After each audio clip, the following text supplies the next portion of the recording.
السلام عليكم مرحبا بكم في حصة جديدة من حلويات خديجة. اليوم إن شاء الله سنقوم بتحضير كيكة هشة ولذيذة بمذاق الحامض. أترككم مع المقادير وطريقة التحضير.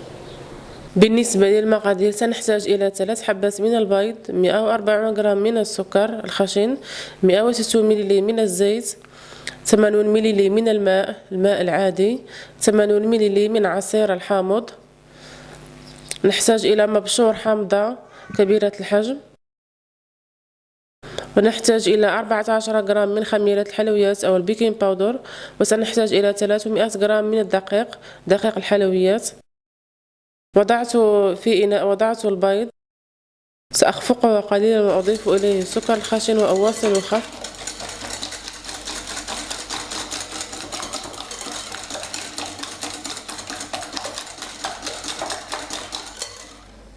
أضيف الزيت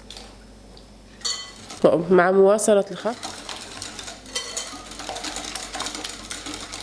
ثم أضيف الماء، أضيف عصير الحامض،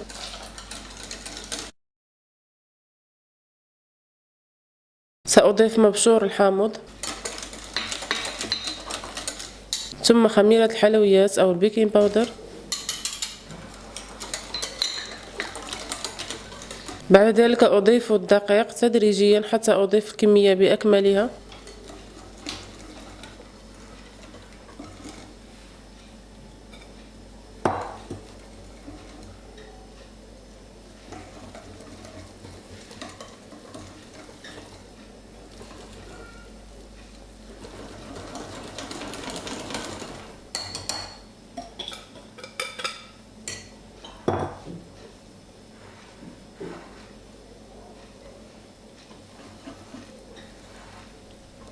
في مول دائري حجمه 25 سنتيم دهنته بقليل من الزيت، ثم قمت برشه بقليل من الدقيق.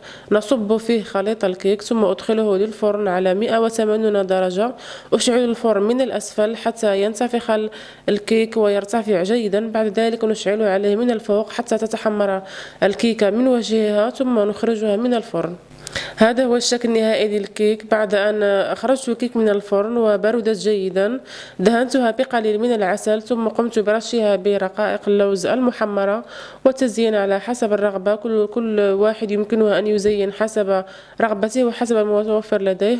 وهذا هو شكل الكيك من الداخل. كما ترون كيكة هشة جدا ولذيذة. أتمنى أن تنال إعجابكم.